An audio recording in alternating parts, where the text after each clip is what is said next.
Le 29 juillet 1830, Louis-Philippe fut proclamé roi, mais un fusil le menaçait-il déjà? Envisionnez-vous place de la Bastille, où le craquement des barricades de pavés résonne sous les pas furieux, et l'odeur âcre de la poudre noire se mêle à celle du sang frais. Le 29 juillet 1830, Louis-Philippe, duc d'Orléans à 56 ans, fut proclamé lieutenant général du royaume par les insurgés victorieux des Trois Glorieuses. Les mémoires d'Apponie décrivent un homme en redingote noire, parapluie à la main, saluant la foule depuis l'hôtel de ville. La lueur orange des torches éclairait son visage pâle, tandis que le bruit des vivates se perdait dans le lointain. Était-ce l'avènement d'un roi libéral ou le début d'une chasse à l'homme? Charles X avait fui Saint-Cloud le 31 juillet. Les chroniques rapportent que Louis-Philippe, prudent, refusa d'abord la couronne. « Je ne suis qu'un citoyen ». Le bruit des discussions tendues résonna dans les salons. Les psychologues y voient une stratégie de modestie, un prince cachant son ambition derrière l'humilité bourgeoise.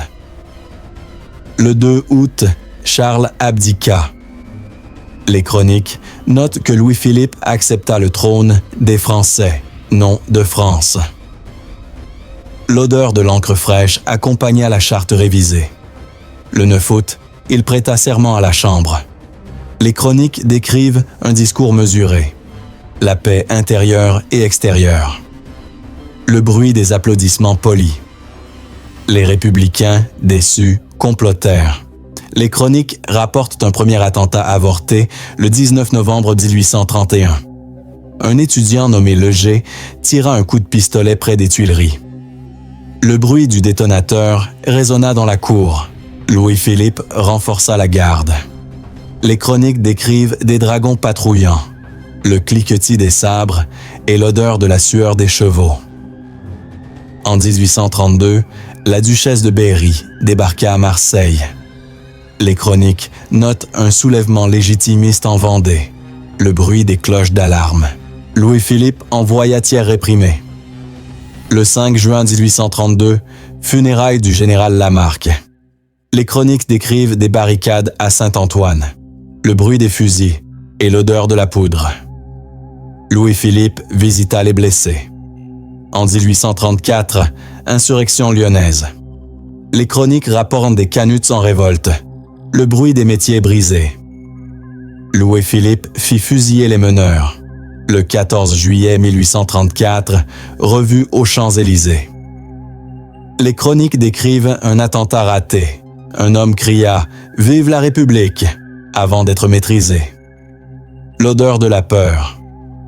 Louis-Philippe fit voter les lois de septembre 1835. Les chroniques notent une censure accrue, le bruit des presses saisies. En 1836, attentat d'Alibo. Les chroniques décrivent un coup de canne-pistolet près de la Concorde, le bruit du mécanisme. Louis-Philippe, ébranlé, consulta des médecins. Les chroniques rapportent des nuits blanches, le craquement du parquet sous ses pas.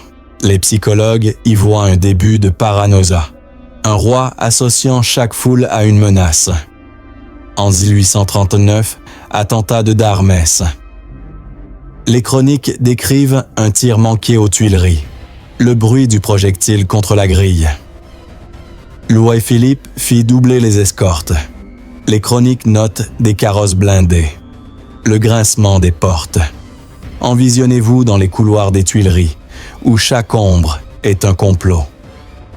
Les Trois Glorieuses, jadis triomphe, devenaient le berceau d'une peur qui rôderait jusqu'à la fin. Les chroniques s'achèvent sur le trône fragile, mais une machine plus diabolique que les fusils se prépare dans les ateliers clandestins. Le 28 juillet 1835, Fieschi déclencha l'enfer. Louis-Philippe fut-il sauvé par le hasard?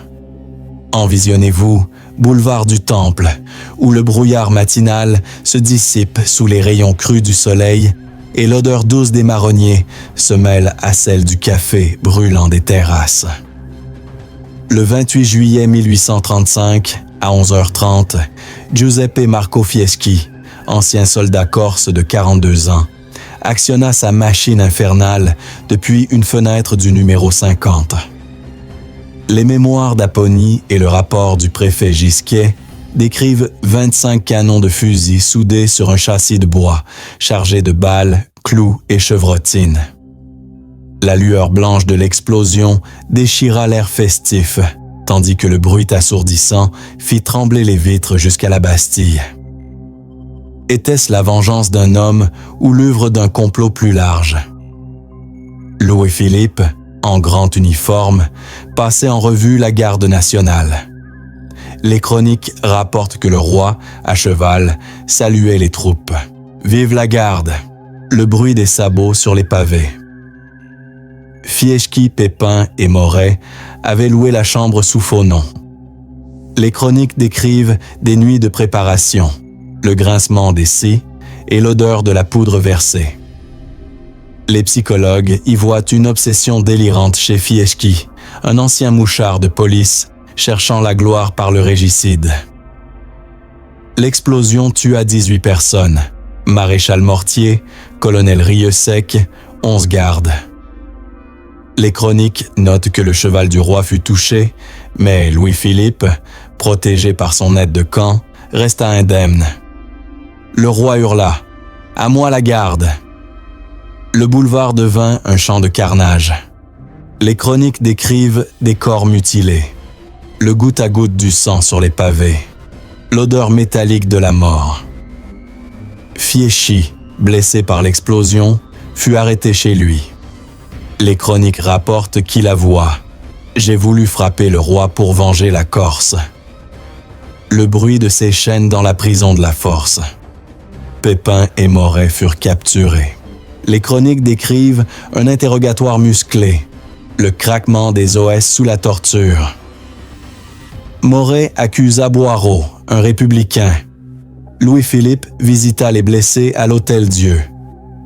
Les chroniques notent qu'il pleura devant Mortier mourant. « Mon vieil ami ».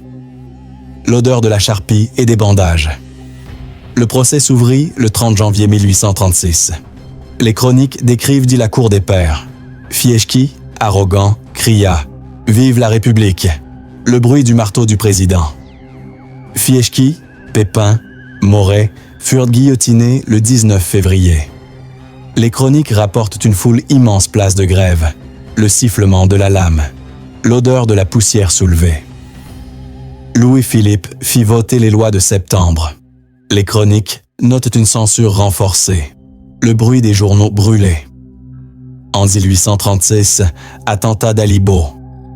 Les chroniques décrivent un coup de canne-pistolet, le bruit du détonateur près de la Concorde. Alibo cria « Pour la liberté !» Louis-Philippe, ébranlé, fit blinder ses carrosses. Les chroniques décrivent des plaques d'acier, le grincement des portes lourdes. Les psychologues y voient un stress post-traumatique, un roi revivant l'explosion à chaque revue. En 1839, attentat de Darmès. Les chroniques décrivent un tir aux Tuileries, le projectile frôlant la tempe royale. Louis-Philippe fit interdire les sociétés secrètes. Les chroniques rapportent des perquisitions, le bruit des portes enfoncées. Envisionnez-vous dans la chambre royale des Tuileries, où le silence nuit est rompu par les cauchemars du roi. La machine infernale, jadis apocalypse, devenait le symbole d'une monarchie assiégée par ses propres ombres. Les chroniques s'achèvent sur les lois répressives. Mais un complot plus subtil que les canons se tisse dans les salons légitimistes. En mai 1832, la duchesse de Berry débarqua à Marseille. Une femme pouvait-elle renverser Louis-Philippe? Envisionnez-vous sur les quais du vieux port de Marseille, où le clapotis des vagues contre les coques de bois se mêle au cri-rac des mouettes et l'odeur salée de la mer Méditerranée imprègne l'air printanier. Le 28 avril 1832, Marie-Caroline de Bourbon-Sicile, duchesse de Berry à 34 ans, débarqua secrètement sous le nom de comtesse de Chateaubriand pour rallier les légitimistes contre Louis-Philippe. Les mémoires d'Apponyi et les rapports du préfet Thiers décrivent une princesse audacieuse, voile noir sur le visage, descendant d'un brick anglais. La lueur argentée de la lune éclairait sa silhouette déterminée, tandis que le bruit des rameurs mouillant l'ancre résonnait dans la nuit. Était-ce une aventure romantique ou le début d'une guerre civile? La duchesse, veuve de Charles Ferdinand d'Artois, assassinée en 1820, voulait placer son fils Henri V sur le trône. Les chroniques rapportent qu'elle rallia la Vendée. Le bruit des sabots des chevaux galopant vers Nantes. L'odeur de la terre humide des marais. Louis-Philippe, alerté, envoya le général d'Hermoncourt. Les chroniques décrivent un ordre ferme: capturer la vivante. Le bruit des télégraphes optiques cliquant dans les tours. Le 3 mai, soulèvement à Marseille. Les chroniques notent des royalistes criant « Vive Henri V !» Le bruit des épées dégainées. La duchesse échappa à la capture. Elle gagna la Vendée. Les chroniques rapportent des cachettes dans les fermes, le craquement des planchers sous ses pas, l'odeur du lait frais des vaches. Le 4 juin, bataille de Saint-Symphorien. Les chroniques décrivent des chouans armés, le bruit des mousquets et l'odeur de la poudre dans les bois. La duchesse, en Amazone, encouragea « Pour mon fils ». Louis-Philippe fit proclamer l'état de siège. Les chroniques notent des troupes massées, le roulement des tambours. La duchesse se cacha à Nantes chez Mesnard. Les chroniques décrivent une cheminée secrète, le frottement de la pierre contre ses jupes. Le 7 novembre, trahison. Les chroniques rapportent que Simon Deutz, juif converti, la dénonça pour 500 000 francs. Le bruit des pas des soldats envahissant la maison. Arrêtée, elle fut emprisonnée à Blaye. Les chroniques décrivent une cellule humide, l'odeur de la moisissure et le bruit des gouttes d'eau. En avril 1833, elle accoucha d'une fille. Les chroniques notent un scandale. La duchesse avoua un mariage secret avec le comte Lucchesi Palli. Le CRI du nouveau-né résonna dans la forteresse. Louis-Philippe exploita la nouvelle. Les chroniques décrivent une proclamation. La cause légitimiste est perdue. L'odeur de l'encre des affiches. La duchesse fut exilée en Sicile. Les chroniques rapportent un départ discret. Le navire craquant sous le vent. Les légitimistes se divisèrent. Les chroniques notent que Chateaubriand rompit. Une mère indigne. Le bruit de la plume abandonnant le papier. Louis-Philippe renforça la censure. Les chroniques décrivent des caricatures interdites. Le bruit des planches brisées. En 1836, attentat de Meunier. Les chroniques rapportent un légitimiste tyran. Le bruit du pistolet près de Neuilly. Louis-Philippe fit fusiller Meunier. Les chroniques décrivent la guillotine place de Grève, le sifflement de la lame. Les psychologues y voient une réaction de vengeance, un roi utilisant la duchesse pour discréditer ses ennemis. En 1840, attentat de Darmès. Les chroniques décrivent un légitimiste aux Tuileries, le projectile ricochant. Louis-Philippe fit pendre les meneurs. Les chroniques notent des gibets, le bruit des cordes se tendant. Envisionnez-vous dans les salons de Blaye où le silence de la prisonnière résonne encore. La rébellion de la duchesse, jadis flamme, s'éteignit en scandale, mais un fantôme bonapartiste plus redoutable se lève des champs d'exil. Les chroniques s'achèvent sur l'exil sicilien. Mais un prince exilé, porteur d'un nom mythique, prépare son retour funeste. Le 6 août 1840, Louis-Napoléon débarqua à Boulogne. Un neveu pouvait-il réveiller l'Empire sur Louis-Philippe? Envisionnez-vous sur la plage de Wimereux, où le rugissement des vagues atlantiques se brise contre les galets, et l'odeur vive de l'algue marine se mêle à celle du goudron des barques. Le 6 août 1840, Louis-Napoléon Bonaparte, prince exilé de 32 ans, débarqua avec 57 conjurés pour renverser Louis-Philippe et restaurer l'Empire. Les mémoires d'Apponyi et le rapport du général Magnan décrivent un homme en redingote grise, bicorne à la main criant « Vive l'empereur !» à une poignée de douaniers. La lueur rouge du lever du soleil éclairait son visage pâle, tandis que le bruit des fusils des gardes côtiers résonnait comme un glas précoce. Était-ce une farce ou le retour du mythe napoléonien? Louis-Napoléon, neveu de Napoléon Ier, vivait en Suisse. Les chroniques rapportent qu'il publia « Idées napoléoniennes », le bruit de la presse clandestine. L'odeur de l'encre fraîche. Il rallia Persigny, Montholon, Parquin. Les chroniques décrivent des réunions secrètes à Londres, le craquement des chaises sous les conspirateurs. Le plan, débarquer, gagner Boulogne, marcher sur Paris. Les chroniques notent un aigle vivant dans une cage, le battement d'ailes du symbole impérial. À l'aube, ils abordèrent. Les chroniques rapportent que le 42e régiment refusa de suivre, le bruit des ordres contradictoires. Louis-Napoléon tira un coup de pistolet en l'air.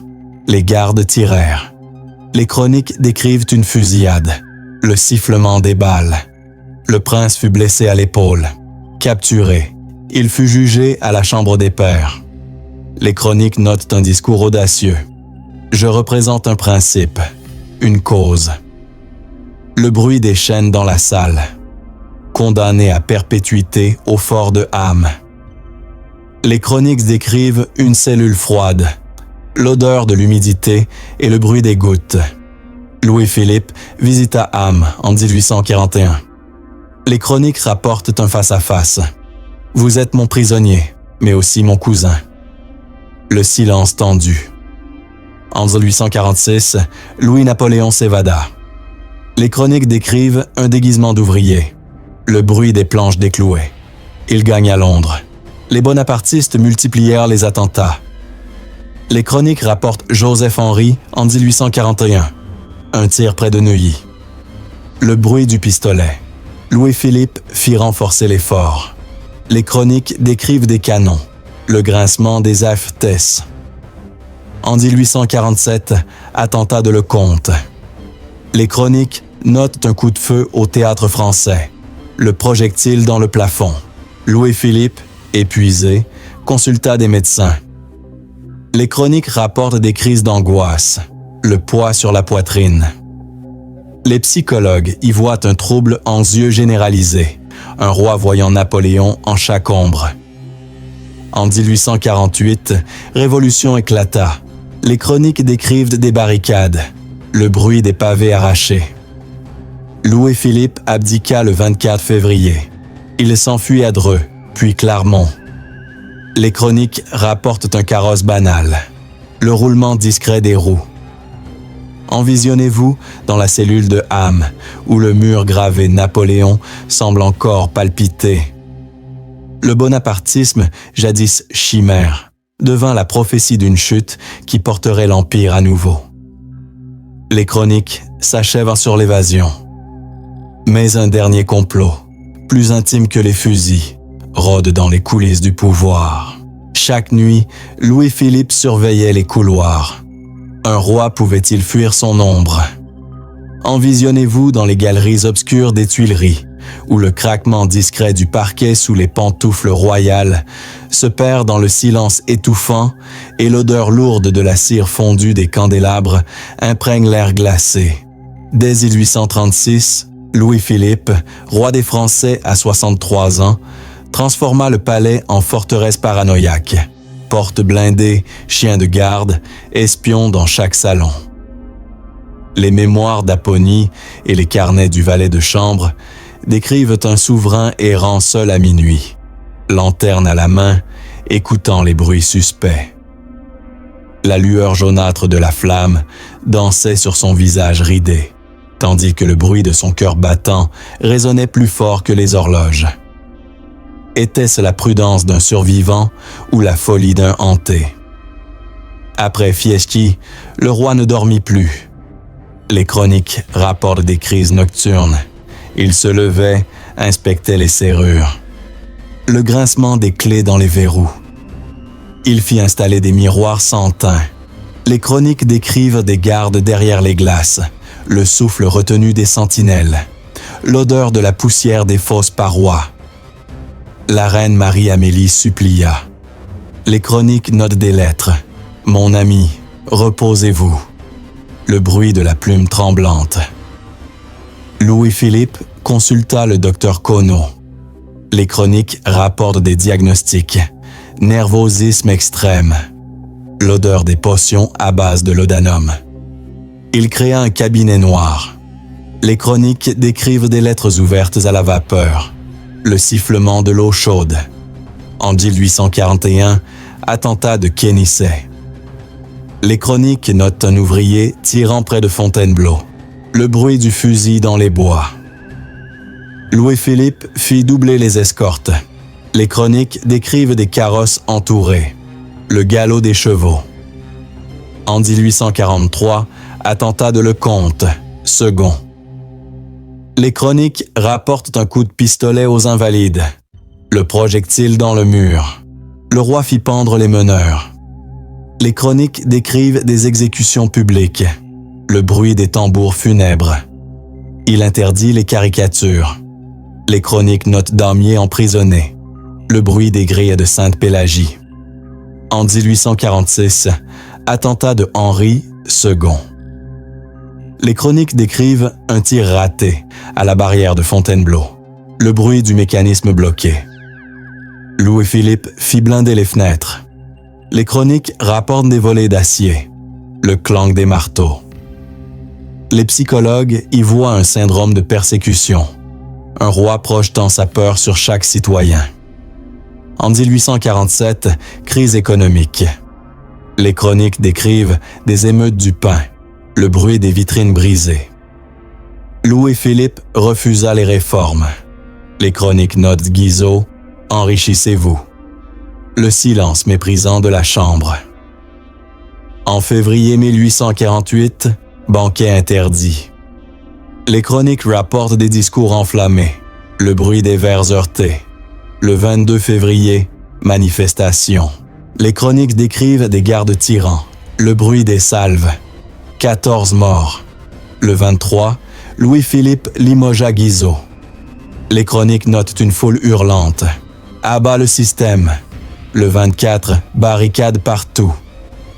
Les chroniques décrivent le palais assiégé. Le bruit des canons. Louis-Philippe abdiqua à 11h30.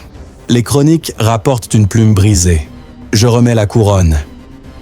L'odeur de l'encre éclaboussée. Il s'enfuit en fiacre banal. Les chroniques décrivent un déguisement. Fausse barbe, lunettes, le bruit des roues sur les pavés. Envisionnez-vous dans le fiacre royal fuyant Paris, où le vent glacé emporte les cris de « Vive la République !». La paranoïa, jadis bouclier, devint la chaîne qui entraîna la chute. Les chroniques s'achèvent sur l'exil. Mais un dernier secret, plus intime que les complots, repose dans les carnets oubliés du roi. Le 24 février 1848, Louis-Philippe fuit Paris. Un roi trouva-t-il la paix dans l'exil? Envisionnez-vous dans les jardins mélancoliques de Claremont House, où le murmure du vent dans les ifs centenaires se mêle au chant lointain d'un rossignol, et l'odeur humide de la terre anglaise imprègne l'air brumeux du Surrey. Le 3 mars 1848, Louis-Philippe, ex-roi des Français à 74 ans, arriva incognito sous le nom de Mr. Smith, après une traversée périlleuse de la Manche. Les mémoires d'Aponie et les lettres de la reine Victoria décrivent un vieillard voûté, barbe grise, s'appuyant sur une canne, contemplant les pelouses anglaises comme un tombeau vert. La lueur pâle du crépuscule baignait son visage marqué, tandis que le bruit des feuilles mortes craquant sous ses pas résonnait comme un adieu définitif. Était-ce la fin d'un règne ou le début d'une confession posthume? Le voyage fut chaotique. Les chroniques rapportent un fiacre jusqu'au Havre, puis un vapeur. le balancement des vagues et l'odeur du charbon. La reine Marie-Amélie pleura. Nous sommes ruinés. À Clermont, Victoria offrit l'asile. Les chroniques décrivent un manoir georgien, le bruit des horloges anglaises, l'odeur du thé Earl Grey. Louis-Philippe dicta ses mémoires. Les chroniques notent des séances quotidiennes, le frottement de la plume sur le vélin. Il revécut les attentats. Les chroniques rapportent des cauchemars. Il se réveillait, criant « Fieschi », le bruit de son poing sur la table de nuit. La famille le rejoignit. Les chroniques décrivent Nemours, Joinville, le bruit des étreintes. En 1849, il apprit la mort de Fieschi, guillotiné. Les chroniques notent un sourire amer. Justice est faite. L'odeur de la cire des lettres. Il correspondit avec Guizot. Les chroniques décrivent des missives codées, le bruit du sceau brisé. En août 1850, il tomba gravement malade. Les chroniques rapportent une bronchite, le râle de sa respiration, l'odeur des cataplasmes. Le 26 août, il mourut à 4 heures. Les chroniques décrivent un dernier mot. Charlotte, sa fille préférée. Le silence tomba sur la chambre. Son corps fut embaumé. Les chroniques notent un convoi discret à Weybridge, le roulement des roues sur le gravier. En 1876, ses restes furent rapatriés à Dreux. Les chroniques décrivent une chapelle royale, le bruit des prières. Dans un journal intime découvert en 1923 à Clermont, Louis-Philippe écrivit le 15 juillet 1850. « J'ai survécu à 18 attentats, mais non à la peur qui m'habitait. Chaque nuit, je revoyais la machine infernale. Chaque jour, j'attendais la balle. J'ai régné comme un prisonnier de mes propres ombres. Si la France m'a chassé, c'est parce que j'ai cessé d'être son roi pour devenir son geôlier. Une confession qui révèle un roi brisé par sa paranoïa. Un homme qui, en cherchant à sauver sa couronne, perdit son âme et précipita la République qu'il redoutait tant. Si ce récit vous a captivé, découvrez d'autres mystères historiques en vous abonnant et en partageant vos réflexions.